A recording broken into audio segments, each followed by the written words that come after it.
Hello friends and welcome to another tutorial on Geeks for Geeks. In this video, we are going to understand the program which helps us in checking children's sum property in a binary tree. First, let us understand what exactly this property means. According to this property, every node's data must be equal to the sum of data values in left and right children. Let us see an example.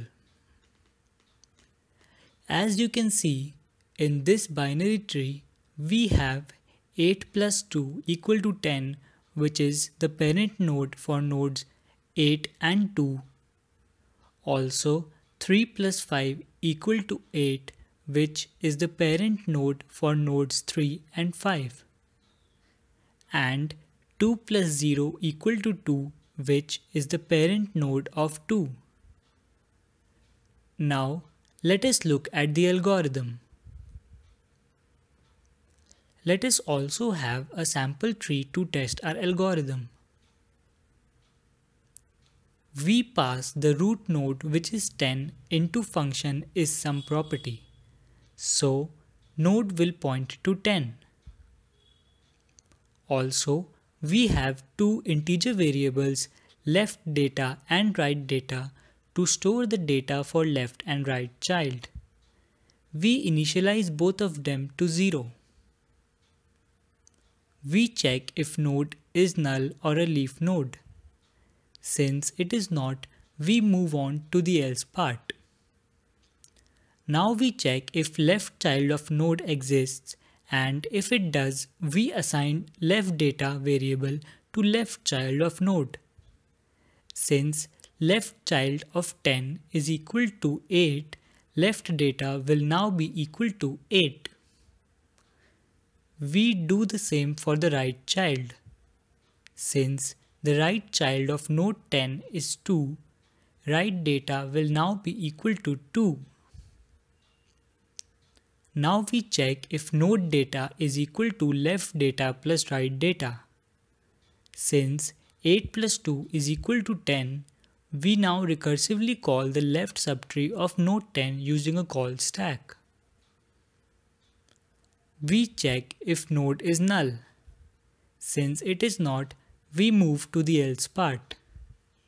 Now, again, the left data and the right data variables will store the left and right child of node 8. So, left data will be equal to 3 and right data will be equal to 5. Again, we check if node data is equal to left data plus right data.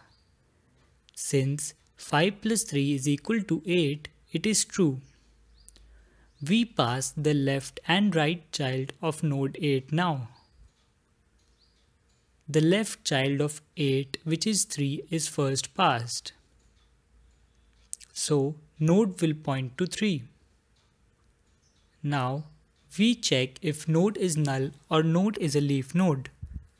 Since 3 does not have both left and right child, it is a leaf node. So, the first if condition gets satisfied and we return 1. We continue execution for node 8. Now, we pass the right child of node 8, which is 5. So, node will now point to 5. We check if 5 is null or 5 is a leaf node. Since node 5 does not have any child, it is a leaf node, and we return 1. Finally, we finish execution for node 8, and since all three are true, we return 1. We now move on to the right subtree of node 10. We pass the right child of node 10, which is 2. So, node will now point to 2. We check if 2's left child exists. Since 2's left child is 2, left data will now be equal to 2. Since the right child of 2 doesn't exist, right data remains 0. Now we check if node's data is equal to left data plus right data. Since 2 plus 0 is equal to 2, we continue.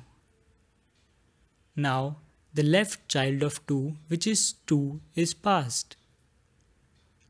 We check if node is null or it is a leaf node.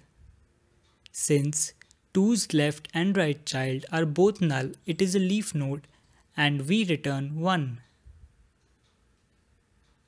Now we pass the right child of 2, which is also null.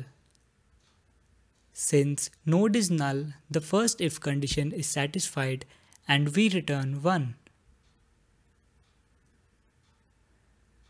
Now 1 will be returned to is some property tens right. Since 1 and 1 and 1 is equal to 1, we finally return 1 to the caller method. So this tree holds children sum property. Now let us have a look at the time complexity of the program. This code will run in big O of n complexity. Here n are the number of nodes in our tree. With this, we come to an end of this tutorial. For any doubts or suggestions, please leave them in the comment section below. Thank you for watching.